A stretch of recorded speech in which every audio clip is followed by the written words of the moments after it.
Halo semuanya, selamat datang di Sebelum Pukul 3, di mana kita akan membahas berbagai hal terkait dunia metafisik, misteri yang ada di dunia, fenomena-fenomena gaib, paranormal, spiritual, supranatural, aneh tidak logis yang ada di sekitar kita, termasuk di dalamnya kasus Subang.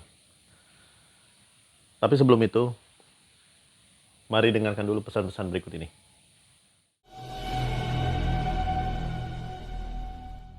Kita lagi ada di Jalan Mawar, tepatnya itu di Jalan Mawar Badran ya. Tuh dari situ penginapan kita di ujung sana tadi. Terus sekarang kita lagi ke nih Warmindo Gudang Curhat. Nah ini jadi konsepnya itu seperti gudang tapi antik gitu. Banyak banget barang-barang antik di sini.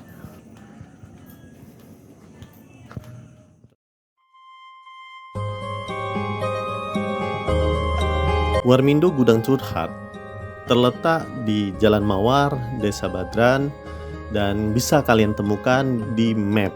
Di map Google itu udah ada loh. Kalau kalian ketikkan Warmindo Gudang Curhat, nah langsung muncul itu.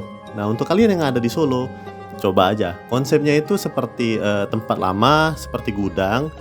Tapi di sana kita bisa merasakan suasana yang tenang, nyaman meskipun di dekat rel kereta ya. Tapi betul-betul ya, sesuai judulnya aja, Warmindo Gudang Curhat, kita bisa lupa waktu di situ.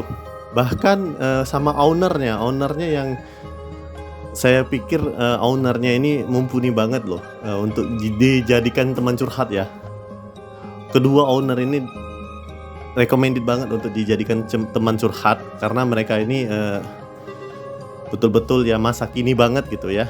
Jadi menguasai berbagai permasalahan problem gitu. Seperti itulah, karena itu saya rasakan sekali.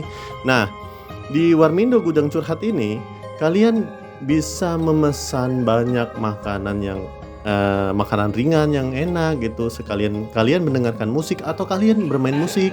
Kalian yang lagi galau-galau silakan ke situ. Kalian yang lagi galau-galau, yang lagi pusing-pusing silakan ke situ. Suasananya tenang banget, saya jamin. Untuk kita lihat nih, ini kedua owner ini nih orangnya seperti ini, supel, perhatian.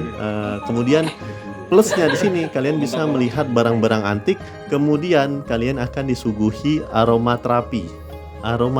Jadi suasananya nyaman banget, sesuai deh dengan namanya yang gudang curhat gitu.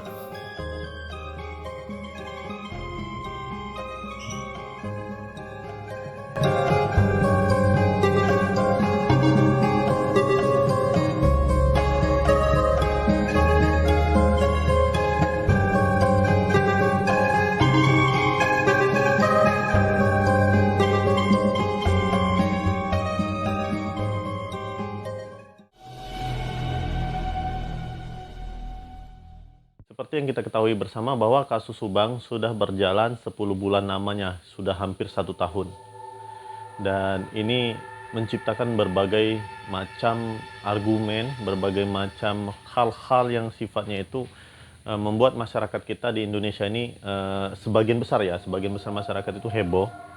Kemudian ada terjadi kelompok-kelompok kecil yang entah apa tujuan mereka, tapi disinilah asal muasal kita mendapatkan hal-hal yang informatif mengenai kasus Subang, terutama dari para YouTuber.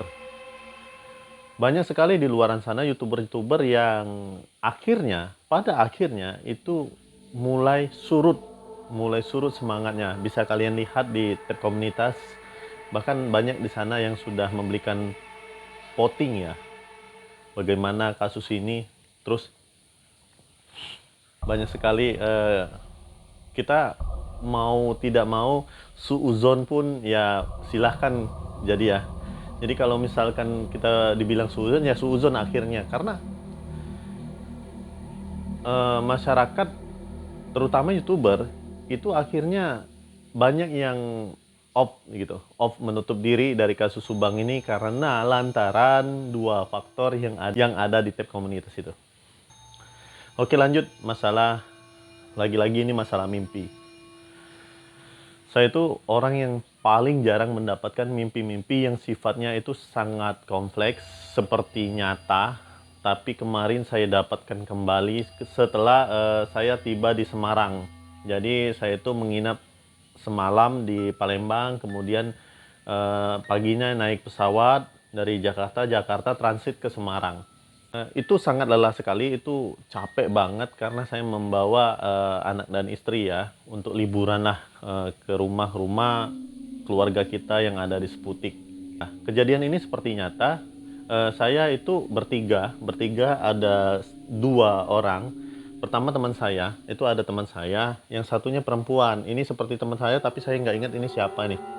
Yang satunya perempuan ini, kami memakai tas lengkap, ransel seperti ransel, berbaju jaket saya yang sering saya pakai waktu live atau mungkin waktu membuat video, itu ada baju jaket saya dengan lambangnya itu menuju TKP, Jalan Cagak ke rumah Pak Yosep. Nah, sesampainya kami di sana, sesampainya kami di rumah Pak Yosep, itu di depan kami itu ada mobil truk berwarna kuning ya, mobil truk kuning di depan menghadapnya. Kalau misalkan ini TKP, ini hadapan TKP, ini di depan kita SMA ya. Nah, mobilnya itu sebelah sini nih, dekat kebon, mobil truk. Kemudian di dalam itu ada Pak Yosep. Pak Yosep itu menyambut kami. Kemudian Pak Yosep ngomong seperti ini. Pak Yosep mencoba untuk berbicara pakai bahasa Indonesia ya. Berbicara memakai bahasa Indonesia.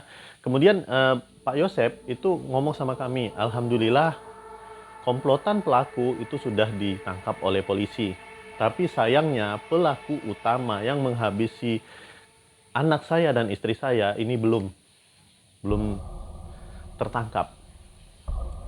Nah, rencananya itu kepolisian meminta saya untuk membantunya lagi karena sudah diduga ditemukan jejak pelaku yang sebenarnya. Maksudnya itu pelaku utamanya itu saat itu sekitar, kalau nggak salah bulan ini ya, itu bulan Desember karena hampir Natal.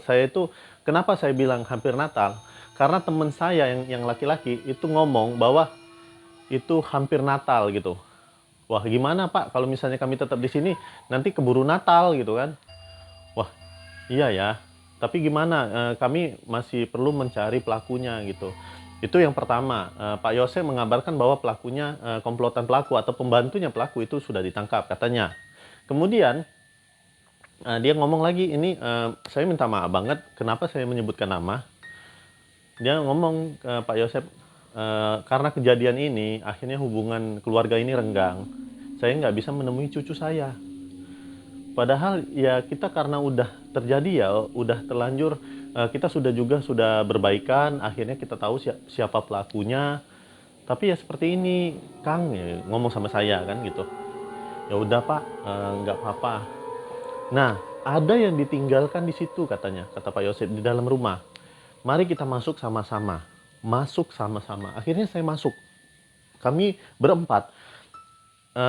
Saya, teman saya dua ini sama Pak Yosef masuk ke rumah. Nah, Pak Yosef itu begitu masuk ke arah kiri ya. Kalau misalnya dari dalam itu ke arah kiri itu ada, ini kayak kamar, seperti kamarnya yang ditempati oleh kedua almarhum. Nah, di depan itu ada sepatu Amel. Saya ingat banget itu sepatu Amel karena sepatunya putih.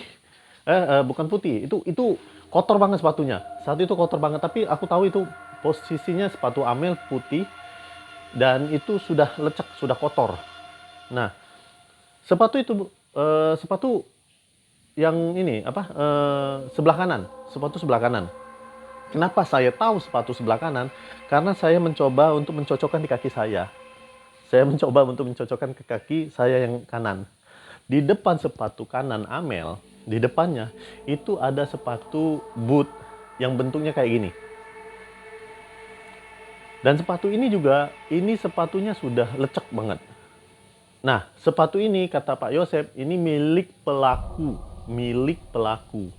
Nah, kemudian ada jejak kaki yang kata Pak Yosep itu jejak kakinya itu besar banget, nggak logis. Begitu kami cek, begitu kami itu lah, aku sama teman saya itu lihat posisi kakinya, kok kakinya kayak kaki raksasa gitu kan, besar banget tapak kakinya itu.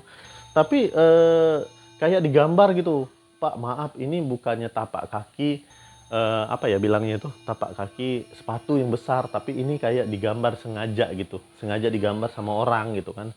Kemudian kami itu melihat bercak darah itu di dinding, dinding dari sepatu apa, jejak sepatu yang apa yang digambar tadi yang besar itu, yang nggak mungkin lah itu ya. Kemudian saya ke kamar kamar sebelah sini ya, sebelah kanan itu kayak kamar, kata Pak Yosep ini nanti dibuat jadi kamar gitu kan. Terus saya ini masih mencari jawabannya itu ada di diarinya Amel, kata Pak Yosep. Maaf ya Pak Yosep, di sini itu Pak Yosep objek yang ada di dalam mimpi saya, bukan berarti saya sudah berbicara dengan Pak Yosep. Jadi objek yang di dalam mimpi saya itu berbentuk Pak Yosep, bernama Pak Yosep juga. Jadi mirip banget wajahnya seperti Pak Yosep. Tapi beliau itu menunjukkan kepolisian itu mencari diari Amel. Diarinya Amel katanya. Udah kami itu berusaha banget, bersusah payah untuk mencari diari Amel. Sampai teman saya yang perempuan itu ngomong, emang zaman sekarang masih ada diari. Cewek itu biasanya kalau sudah ada handphone, dia bakalan nulis di handphone gitu kan. Atau mungkin nulis di media sosial. Lah gimana? Saya logis ya. Gimana nulis di media sosial? Kalau media sosialnya juga hilang gitu kan. Di dalam mimpi itu aku sempat ngomong kayak gitu. Udah kata Pak Yosep, kalau gitu pokoknya kalau bisa nginep di sini dulu lah gitu kan. Kemudian Pak Yosep itu ke belakang gitu kan, ketemu sama apa tetangga-tetangga gitu. Cuman tetangga-tetangga tuh ngomong sama kami gitu kan. Kalian yakin masih tetap bantu beliau gitu? Karena ini kasusnya sudah mengerikan banget. Kami nggak mau terjadi apa-apa gitu. Itu pertanyaan banget bagi aku. Meskipun dalam mimpi itu pertanyaan kenapa. Dan posisi Pak Yosep di situ itu bajunya itu lusuh, kemudian kayak dia itu akhirnya ditinggalkan sendirian gitu, ditinggalkan sendirian sampai Pak Yosep manjat kelapa ya, mandi kelapa, dia ngambil kelapa terus ngasih kami ini buah kelapa gitu kan, biar kalian jernih berpikirnya gitu. Ya udah kita minum gitu kan, kita minum. Kemudian Pak Yosep melanjutkan lagi ini omongan itu, dia ngomong soal kenapa gitu kan keluarganya di sana gitu kan nggak ada lagi yang mau ngurus gitu kan, padahal udah jelas siapa pelakunya gitu itu seperti itu mimpinya seperti itu. Mobil yang truk tadi kalau kalian baca dari awal, kalau kalian dengar dari awal, mobil truk di depan, mobil truk warna kuning yang ada di depan itu tiba-tiba klakson ke dalam rumah, ngelakson ke dalam rumah, tin gitu kan. Kemudian pergi mobil itu. Pak Yosep itu sempat mau ngejar. Mobil itu belum ini loh, itu mobil siapa gitu kan. Mobil truk itu mobil siapa gitu. Itu kok kalian biarin ya kan, kami ngomong ya kami kan nggak tahu gitu kan. Kami nggak tahu sama sekali, itu aku kira orang cuma sekedar duduk aja. Lah itu aku yakin itu juga ada sangkut pautnya dengan kasus ini katanya. Sampai tersangka utamanya belum ditemukan, kita masih was-was gitu. Kita masih belum tenang gitu. Oh saya minta maaf Pak gitu kan. Udah mulai sore ya. Udah mulai sore, akhirnya kami ini pulang gitu. Saya tuh sempat mau ini ya, mau ngeplok tapi perasaan saya itu handphone saya itu nggak bisa dibuka-buka gitu loh. Kenapa ini, apa error gitu kan? Karena saya merasa itu bukan mimpi, itu seperti kenyataan banget. Begitu saya nyetop Gojek sama teman-teman itu, Gojek bukan Gojek tapi Gokar. Udah yuk kita masuk naik Gokar. Begitu mau naik ke dalam itu, begitu saya dadah sama Pak Yosep gitu kan. Mari Pak gitu kan. Kebangun. Anak saya nangis, minta susu. Oke. Mimpinya sebatas itu.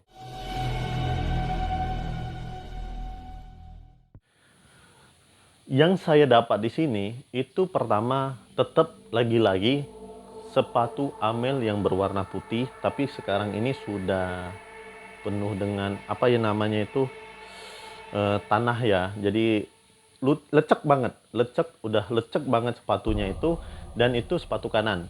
Kemudian ada sepatu boot yang gambarnya saya tunjukkan lagi nih. Nah itu sama juga posisinya lecek, dan itu sepatu sebelah kanan juga. Kemudian ada jejak sepatu ala-ala jejak sepatu gitu ya. Cuman itu digambar orang, bukan jejak sepatu sebenarnya kayak digambar. Itu jejak sepatu yang besar itu seperti menggambarkan ada sesuatu yang besar di balik peristiwa ini. Itu yang saya tangkap ya.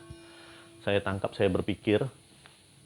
Kemudian katanya ada petunjuk di diarinya Amel, diari Amel. Kalau memang ada catatan diari Amel, itu bagus banget. Tapi biasanya bener kata teman saya yang cewek, itu ada ini nih, cewek zaman sekarang itu sering menuliskan sesuatu di medsos. Nah itu. Jadi yang perlu dilacak itu medsosnya. Mungkin. Kenapa saya selalu menekankan medsosnya Amel. Kemudian yang paling janggal itu mobil truk berwarna kuning. Saya cuman inget platnya itu plat T di depannya itu T. Cuman itu aja. Aku nggak tahu itu plat daerah mana, plat T gitu. Nah itu mobil warna kuning itu parkir di depan, kemudian ngasut, kemudian pergi dipanggil oleh dikejar oleh Pak Yosep gitu. Nah di sini posisinya yang ada di dalam mimpi itu kenapa Pak Yosep? Kenapa Pak Yosep? Mungkin Allah atau kalian sebut apalah, tapi saya sebagai muslim ya menyebutnya dengan sebutan Allah Subhanahu wa taala. Itu menunjukkan kepada saya apa yang sebenarnya terjadi, tapi dengan clue-clue yang ditambahkan lagi. Itulah kebetulan kami adalah seorang detektif paranormal khusus metafisika dan parapsikologi, dan memang sudah bergerak sejak lama ya.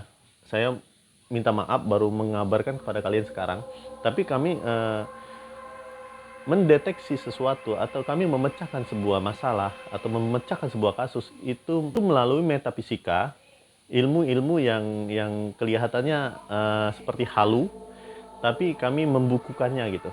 Kami mendatanya, semuanya saya data gitu. Yang kami lakukan itu ala-ala detektif lah. Jadi tidak hanya bacot doang, tapi ada rekaman, ada dokumentasi, ada catatan gitu. Nah, jadi tidak serta-merta hanya menerawang. Itulah kami sebetulnya.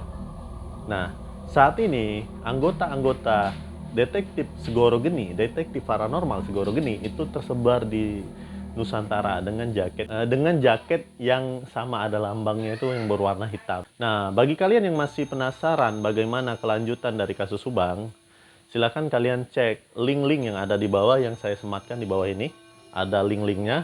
Kemudian kalian bisa kunjungi mereka jika kalian tidak sependapat dengan video saya, dengan konten-konten yang ada di video saya membahas metafisika. Tapi saya ingatkan sekali lagi, kami bukanlah seorang paranormal, tapi kami adalah seorang detektif paranormal khusus Segoro Geni. Kayak gitu. Jadi membahas hal-hal metafisika, mencari jawaban, mencari data-data dengan metode metafisika, dengan metode paranormal. Nah, itu seperti itu. Oke semuanya, saya rasa udah cukup ya untuk kali ini videonya. Dan saya akhiri, wabillahi taufik wal hidayah. Wassalamualaikum warahmatullahi wabarakatuh. Om Swastiastu, Namo Buddhaya, salam kebajikan. Dan inilah sebelum pukul 3. Terima kasih.